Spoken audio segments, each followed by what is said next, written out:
Много често получавам въпроса как аз успявам да свърша толкова много работа и какви са ритуалите, така да ги нарека, които спазвам ежедневно, за да мога да съм толкова ефективен. Тук искам да подчертая, че не съм чак толкова ефективен, за съжаление. Винаги когато направя анализ, излизат нови неща, които мога да подобря. Ще ви кажа какво правя и как се разпределям задачите, кое е това, което ме прави по-енергичен, по-ефективен, ако мога така да го нарека. Първото, което човек трябва да спазва, е да си ляга и да става по едно и също време. Това е изключително полезно. Аз съм намерил, че за мен лично най-ефективното, което всъщност потвърждават и изследванията, най-ефективното време за лягане е около 10 вечерта и се старая доста често да лягам 10. До 10 да съм легнал. Ставам около 4, което сами може да пресметнете, че са само 6 часа. Тези 6 часа, според мен, са приблизително 8 или 10 от биологична гледна точка, точно защото спя от 10 вечерта до 2.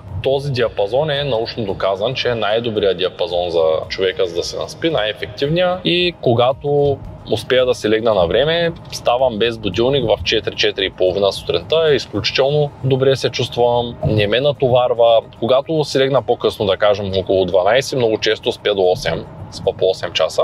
И поради тая причина се старая винаги да лягам по едно и също време и да ставам рано сутринта по едно и също време, като това се случва по естествен път. Нито заспивам на сила, нито пък ставам на сила. Това е, може би, първото правило, най-важното нещо, човек да се ляга и да става на време и да няма нужда от будилник. Това беше основната причина да стана предприемач и да спра да работя за другите на времето. Не исках да ставам с будилник за работа в определено време. Второто, което спазваме, когато стана, задължително започвам с студен душ. Скоро гледах един български инфлуенсър, който каза: не мога да повярвам, кой по дяволите става толкова рано, пък тогава и душ да се взима, нали, тъй като доста хора го твърдят, че помага. Студеният душ е изключително полезен. Моят студен душ трае само 1 минута. Доказано е, че от 30 секунди нагоре, дали ще стоите 1 минута или 3 минути, няма значение. Някои дни ми е много по-студено, особено зимата. През лятото много често студеният душ не е студен душ. Има места, на които този душ не е студен. Пътувам в момента към Габрово, ще има екскурзия на Бог и там може би водата няма да е под 16 градуса и няма да има същия ефект към организма. Тоест, случва ми се по хотелите да няма студена вода и температурата на водата да е над 20 градуса. Откъде знам това ли? Ами просто се нося термометър в чантата и си измервам водата и наистина има разлика в начина, по който започвам деня. Следващото, което правя, е да медитирам. Преди студения душ използвам метода на Вим Хоф. След всеки 2 часа работа имам 10-минутна медитация, която ме връща отново в фокус, намаля ми кортизола и ме кара да се чувствам добре. Ползвам различни техники, една от които е бастерка или на български преведено ковашки мях, една от които е ворена медитация от телефона ми с приложение, фокус върху определени предмети, различни техники, наистина са доста, мисля по-натам да ги споделя в канала. Ако искате да получите информация, когато кача такова видео, просто се абонирайте, ударете един палец нагоре, ударете и камбанката, за да получавате известия за следващия видео. За да ме подкрепите, напишете и коментар: искам да съм ефективен, или какъвто желаете коментар. Коментарите са важни за алгоритъма. Следващото нещо, което съм намерил, че работи много добре за мен, е задължително да тренирам 15 дни в месеца. Правя 30-40 минутни тренировки, моля колегите да покажат някакви части от тях. Качвам ги на моя треньор Христо Минев. Как ще направя лайфстайл курс, в който ще разкажа за всички тези методи, които използвам, за да съм по-ефективен. Курсът ще стане поне от 4 до 6 месеца, тъй като аз напредвам през последните 10 години в тази посока и смятам, че имам много какво да споделя. Дори за тренировките имам какво да споделя, тъй като тренировките за мен са много важни. Много е важно човек да тренира сила, еластичност или гъвкавост, баланс, експлозивност и издръжливост. Това са различни неща. От една възраст нататък тренировките за баланс са изключително полезни. Тренировките за сила са изключително полезни. Те не случайно някои хора редуват кардио с силови тренировки, някои пък правят тренировки навън, има лифтари, има всякакви видови спортове.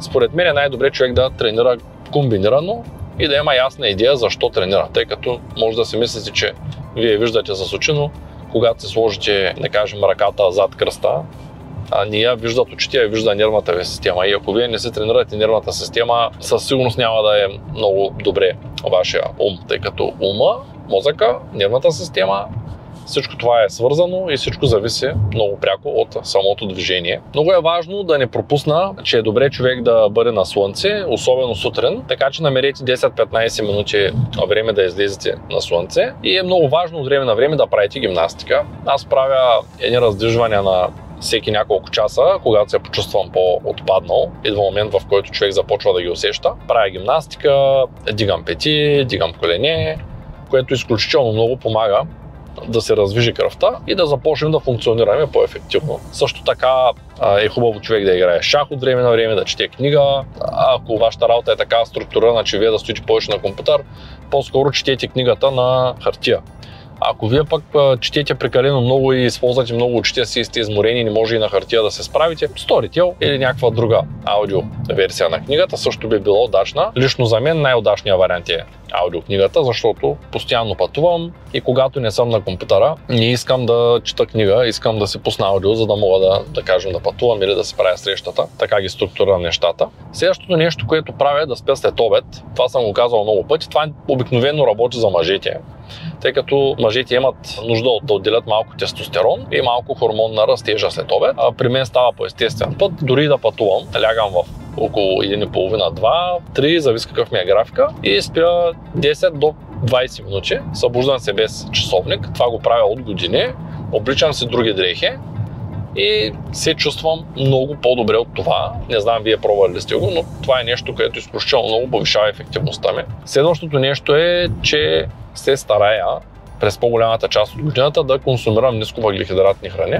Това е защото когато използваме големи количества въглехидрати, мозъка просто за съжаление изключва и ние разбираме по два основни начина успява да спре да функционира ефективно. Единият е когато се нахраним, т.е. когато сме яли въглехидрати, вече не се спи. И вторият е когато сме правили секс. Т.е. ако ние правим секс и сме яли, освен да не се доспи, друго няма какво да се случи. Затова е много важно, особено мъжете, да контролират ситуацията с храната, да правят секс вечер и сутрин, ако ще правят секс, и за тия, които са пристрастени към филмите за възрастни, да направят така, че да не гледат филми за възрастни, защото това много пречи на фокуса, на мъжката потентност, на здравето, на съня, на концентрацията, на всичко пречи и затова по-добре премахните филмите за възрастни, съвсем сериозен съм, това е изключително вредно за вас. Дори определени центрове в мозъка се променят, ако човек гледа такива филми в продължителност от години. Отказването от такъв тип неща е доста сложно. Това е най-сериозната зависимост в световен мащаб. Затова е много важно да ги спазваме тези неща,